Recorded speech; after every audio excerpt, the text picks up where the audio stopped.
Hello everyone. So যোৱাকালি তোমালোকৰ DTE ৱেবছাইটত এখন নোটিছ দিছে আৰু সেই নোটিছখনত তোমালোকৰ allotment of seat in first কাউন্সেলিঙৰ ডেটবোৰ দিয়া আছে আৰু ফাৰ্ষ্ট কাউন্সেলিঙৰ ডেটৰ বাহিৰে ইয়াত ফিজিকেল ভেৰিফিকেশ্যনৰ টাইমবোৰ দিয়া আছে আৰু কলেজৰ ৰিপৰ্টিং টাইমৰো ডেট দিয়া আছে আৰু বাকী first second third fourth fifth কাউন্সেলিঙলৈ গোটেইবোৰ ডেট দি থৈ দিছে। চ' ভিডিঅ'টোত ভালদৰে চাবা। So, প্ৰথম অপশ্যনত দিয়া আছে upload documents choice filling for branches and engineering colleges by the candidates to participate in the online counselling. So' এইখিনি তোমালোকে কৰিলে 12 দিন দিছিল 6 জুলাইৰ পৰা 17 জুলাইলৈ। চ' এইখিনি ৰেজিষ্ট্ৰেশ্যন প্ৰচেছটো তোমালোকে কৰিলে। তাৰপিছত ছেকেণ্ড অপশ্যনত ডিপজিট অফ কাউন্সেলিং পে এইটোও তোমালোকৰ 12 দিন দিছিল সময় 6 জুলাইৰ পৰা 17 জুলাইৰ ভিতৰত এইখিনিও তোমালোকে কৰিলা। তাৰপিছত থাৰ্ড অপশ্যনত allotment of seat of first counselling মানে তোমালোকৰ যোনটো এলটমেণ্ট অফ চিট প্ৰথম কাউন্সেলিঙৰ ৰিজাল্ট উলিব তোমালোকৰ 25 জুলাইত। তাৰপিছত তোমালোকে acceptance against allotted seat along with acceptance letter and necessary upload documents. তাৰপিছত তোমালোকে এখন একচেপ্টেঞ্চ লেটাৰ দিব লাগিব তোমালোকে যোনখন কলেজত এলট হ'লা। ত' সেইখন কলেজত সেইটো বাছ লাগিবৰ কাৰণে তোমালোকে এখন একচেপ্টেঞ্চ লেটাৰ দিব লাগিব আৰু ডকুমেণ্টছবোৰো আপলোড কৰি দিব লাগিব। এইটোৰ সময় 3 দিন দিছে মানে 25 জুলাইৰ পৰা 27 জুলাইৰ ভিতৰত কৰি দিব লাগিব। তাৰপিছত reporting along with document original verification at the respective institute. So' ইয়াৰ মিনিংটো তোমালোকে যোনখন কলেজত যোনটো ব্ৰাঞ্চত এলট হ'লা সেইখন কলেজে তোমালোকক এটা সময় বান্ধি দিব ডকুমেণ্ট ভেৰিফিকেশ্যনৰ কাৰণে। চ' সেই সময়ৰ ভিতৰত তোমালোকে অৰিজিনেল ডকুমেণ্টছবোৰ লৈ যায় তোমালোকে ফিজিকেল ভেৰিফিকেশ্যনো কৰিব লাগিব আৰু এইটোৰ সময় 4 দিন দিছে 26 জুলাইৰ পৰা 29 জুলাইলৈ। তাৰপিছত submission of admission report and vacancy list by respective institutes to DTE office. ইয়াৰ মিনিংটো কলেজবোৰত ভেকেঞ্চি বুলি কয় প্ৰথম কাউন্সেলিঙৰ পিছত। চ' সেই ভেকেঞ্চিবোৰ ফিল আপ কৰিবৰ কাৰণে আকৌ ইনষ্টিটিউটছবোৰে DTEক ভেকেঞ্চি লিষ্ট এখন প্ৰভাইড কৰিব যে ইয়াত এইবোৰ ব্ৰাঞ্চ খালী হৈ আছে। চ' আকৌ কাউন্সেলিঙত ইয়াত দিব। ত' সেনেকৈ সেইটোৰ কাৰণে একদিন দিব আৰু সেইটোৰ ডেটটো হ'ল 29 জুলাই। চ' চাবলগীয়া হ'ল ইয়াত ভেকেঞ্চি লিষ্ট কেনেকৈ ক্ৰিয়েট হ'ল। চ' ভেকেঞ্চি লিষ্ট ক্ৰিয়েট হোৱাৰ বহুত কাৰণ আছে।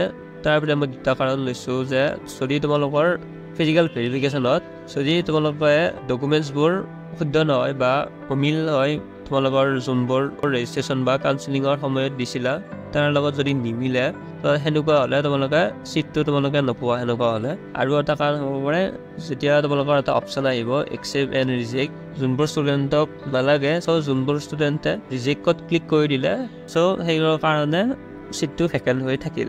সেইকাৰণে আকৌ ভেকেঞ্চি লিষ্ট উলিব। So' display of vacancy list receive from institutes after first online counselling এইটোৰ কাৰণে একদিন দিব 30 জুলাই। চ' 30 তাৰিখে তোমালোকৰ কোনখন ইনষ্টিটিউটত কোনবোৰ ব্ৰাঞ্চত ভেকেঞ্চি আছে তাৰ একজেক্ট তোমালোকে ৱেবছাইটত পাই যাবা ফাৰ্ষ্ট কাউন্সেলিঙৰ পিছত। আকৌ তোমালোকৰ 31 জুলাই ছেকেণ্ড অনলাইন কাউন্সেলিঙৰ এলটমেণ্ট হৈ যাব। চ' আকৌ একেবোৰ ষ্টেপছ আহিব এনেকৈ কৰি গ'লেই হ'ল। চ' সেনেকৈ থাৰ্ড কাউন্সেলিঙো হৈ যাব তাৰপিছত ফ'ৰ্থ কাউন্সেলিঙো হৈ যাব আৰু ফিফ্থ কাউন্সেলিঙো হৈ যাব। চ' ইয়াত ফিফ্থ কাউন্সেলিঙলৈ দি থৈ দিছে। তাৰপিছত যাবও পাৰে নাযাবও পাৰে সেইটো ভেকেঞ্চিত আৰু ব্ৰাঞ্চৰ ওপৰত কথা হ'ব।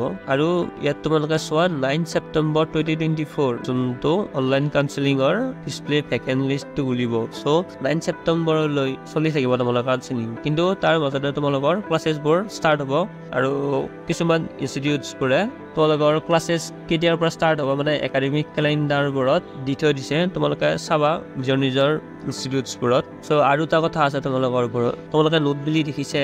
চ' ইয়াত আছে number of rounds of counselling subjects to the availability of seats মানে যিমান চিটছ এভেইলেবল থাকে সিমানটা ৰাউণ্ড অফ কাউন্সেলিং হৈ থাকিব। তাৰপিছত ছেকেণ্ড অপশ্যনত dates mention in the above schedule may be change in due course of time মানে তোমালোকৰ যোনবোৰ ডেট দি থৈ দিছে মে বি চেঞ্জ হ'ব পাৰে কিছুমান অসুবিধাৰ কাৰণে। তাৰপিছত তৃতীয় পইণ্টত দিছে all the candidates are requested to visit the DTE website and respective college website regularly for the latest update. তোমালোকে DTE ৱেবছাইট আৰু যোনখন কলেজৰ এলট হ'বা সেইখন কলেজৰ নিজা ৱেবছাইটত চেক কৰি থাকিবা ৰেগুলাৰলি আপডেটছৰ কাৰণে। তাৰপিছত physical admission and document verification in original will be held at the allotted institutions and the institution will notify within the specific time frame considering Sundays and holidays. এইটোৱে কৈছে কি ফিজিকেল এডমিশ্যন আৰু document verification যোনখন কলেজৰ allot সেইখন কলেজতে excluding ছানডেজ আৰু হলিডেজবোৰৰ নগ'লে হ'ল বাকী কলেজ ডেজত গ'লে হ'ল। তাৰপিছত ফিফ্থ পইণ্টলৈ গৈছোঁ schedule may be revised if the government holiday notification change. এইটো বুজিয়ে পাইছা তাৰপিছত 6 পইণ্ট লৈ গৈছোঁ cancellation withdrawal of seat on or before 30 August 2024 মানে তোমালোকে যোনটো চিট পাইছা সেইটো কেঞ্চেল কৰিব খুজিছা যদি তোমালোকে 30 আগষ্টৰ আগতে কৰিব লাগিব তাৰপিছত NCL EWS certificates issued in the financial year 2023 to 2024 and 2024 to 2025 will be accepted provided he/she has applied against that category তাৰপিছত original documents verification of NCC and sports quota will be held at the Directorate of Technical Education Assam and will be notified later on through local daily list and DTE website so এইখিনি আছিল এই video' তোমালোকে দেখিছে চাইনো কৰি থৈ দিছে DTE official director বা যোনটো হেড কণ্ট্ৰলাৰ সিহঁতে so এইটোৱে এখন অফিচিয়েল নটিচ হয় এই ভিডিঅ'ত এইখিনি আছিল নেক্সট ভিডিঅ'ত লগ পাম ধন্যবাদ